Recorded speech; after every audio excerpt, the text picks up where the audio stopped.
बिस्मिल्लाहिर्रहमानिर्रहीम। अस्सलाम वालेकुम वीवर्स, रानी किचन में आपको खुशामदीद कहते हैं। आज हम आपके साथ ऊँट के गोश्त की कढ़ाई बनाने की रेसिपी शेयर करेंगे। तो इसके लिए इंग्रेडिएंट नोट कर लें। अदरक, लहसुन, ऊँट का गोश्त और इसके अंदर प्याज डालेंगे और थोड़ा पानी डालेंगे।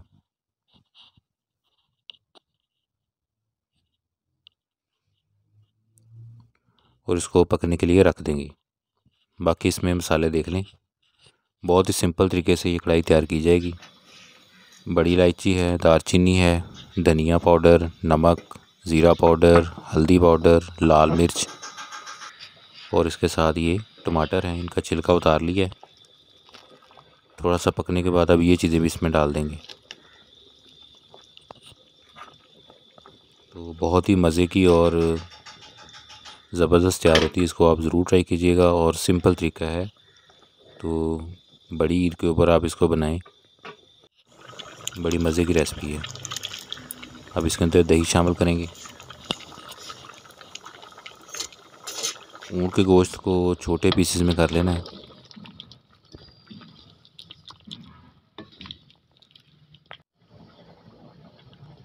लीमू और सब्ज़ मिर्च है बारीक कटी हुई और लीमू स्लाइस में कटे हुए।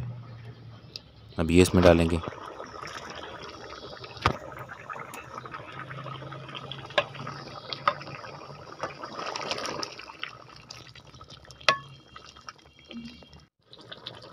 अब इसके अंदर कुकिंग ऑयल डाल देंगे।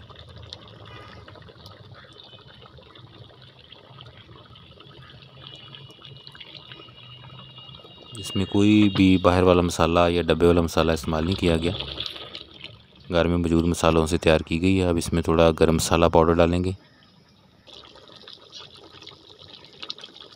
तो ये ऊँट के गोश्त की कढ़ाई जो इसको नान चपाती के साथ सर्व किया जा सकता है। तो ये कढ़ाई जो है वो सर्व करने के लिए रेडी हो चुकी है। बहुत ही मज़े की और बहुत जल्दी तैयार होने वाली रेसिपी है। इसको ज़रूर ट्राई कीजिएगा।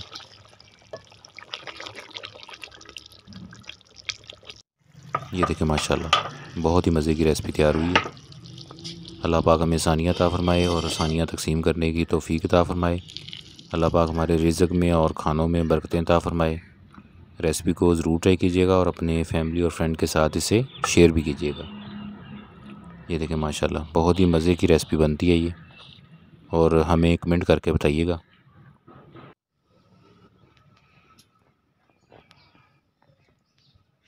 दुआओं में याद रखिएगा। जज़ाकल्लाह।